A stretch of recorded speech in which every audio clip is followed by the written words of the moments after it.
tey santé bien-être dañu indi quelques conseils yoo xam ne que dañ koy jébal ñi nga xam ne que mooy audinauti at internautes yi pour merci beaucoup qui contribue à l'évolution de mon français. Ah oui.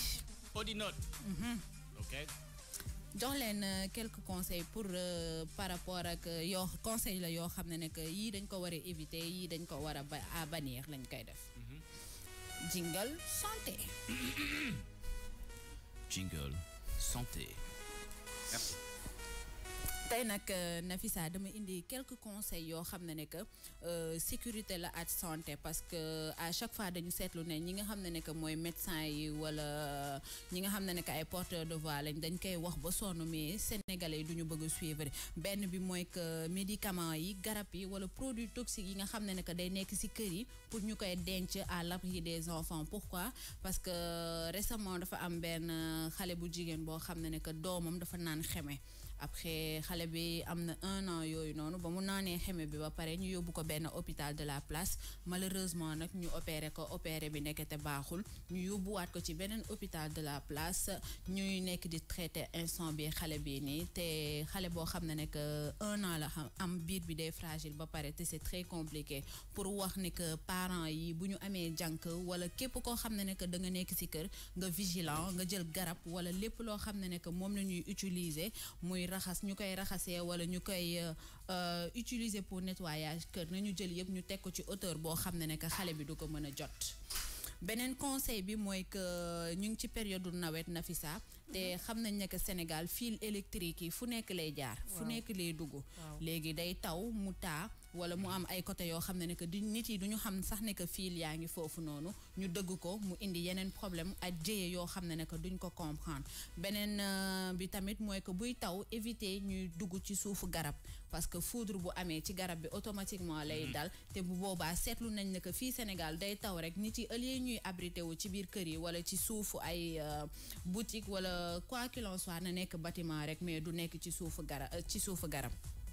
beneen conseil bi mooy que entreprise yi nañu jël di def installation lépp loo xam ne que c'est par rapport à la sécurité de leur employé parce que da ngay toog ci benn moment nga gis nga dugg ci benn entreprise doo gis benn sécurité duñ la wax ne que fii mooy route de secours bi doo gis instinct naka lañ koy waxee Bintu bàyyi ma sànq ba léegi am na looy def baax na Coco Ji, aide-moi. Le nom, c'est quoi? Extincteur. Roue de secours. Parce que le roue de secours, j'ai cherché. Non, tu t'es dit... Non, je voulais dire extincteur. Voilà, des extincteurs. Yo xamna ne ko wala des routes de secours manam bu fi amé problème fi ngay jaar. Voilà. C'est fini, je sens le bêtisier. Je sens le bêtisier. Non, c'est pas de la matinale. Non, ça, bon, c'est pas hier, c'est moi qui ai ouvert le bêtisier avec mon mot là que j'arrivais pas à je là. Bintou, il y a deux. Roue de secours. Coco, yow, sank lan la fi wax. Donne ton explication. Donne ton explication, c'est quoi?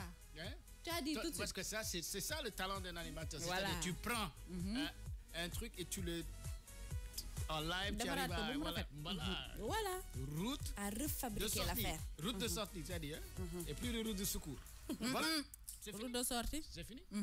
Tu as réussi. Ah bon, oui. Arrêtons de perturber Bintou. Non, elle n'est pas perturbée, c'est une professionnelle. Hein? Nafisa. Merci.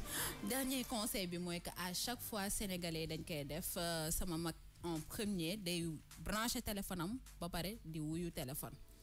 Nafisa. Ça se fait pas. Coupable. Ça ah oui, se fait c'est vrai que parce que parfois il y a des ondes la courant man foog naa ne kon looloo jàpp sama bopp ma xaw a am tuuti problème nii parce que non même l'électricité moi parfois ce sont des coups de voilà des coups de il y a des c'est des comment aide-moi voilà attention le bêtisier est ouvert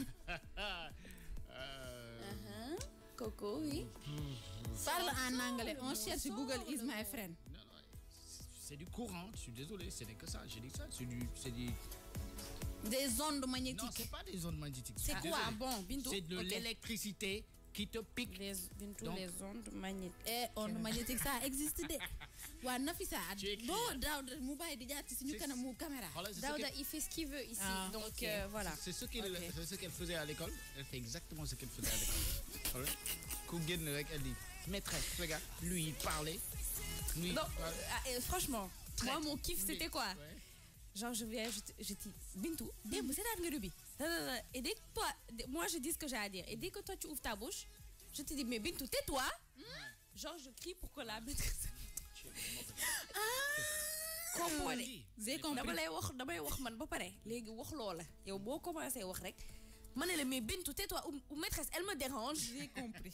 Tu as compris. Mais là, en attendant, c'est toi qui as ouvert le bêtisier d'aujourd'hui, Bintou et les ondes magnétiques sur les portables. Merci beaucoup. On Bon, écrit ça on dit pas sur les portables. sur les portables. Ouais. Voilà, écris- Nafisa, sur tu- les portables. Tu vas écrire ça 45 fois avant d'écrire.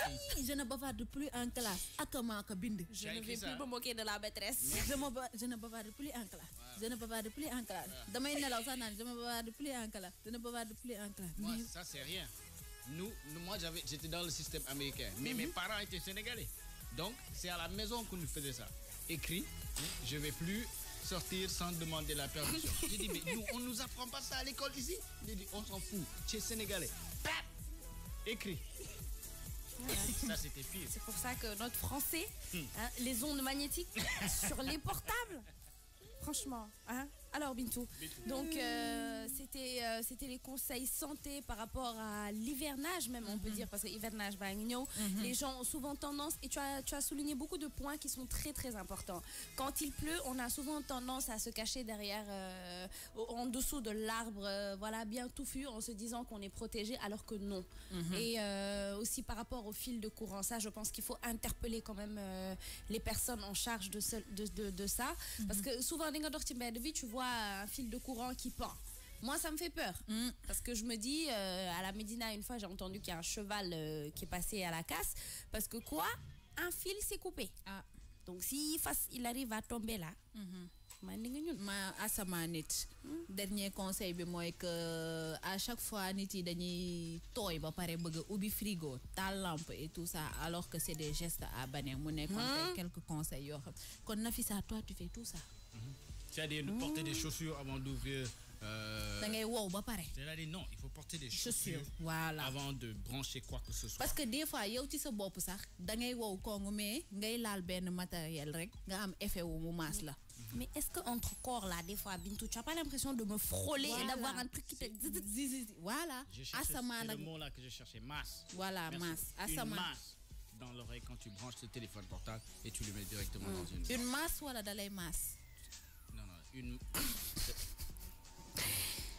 Coco. Ça va être très difficile.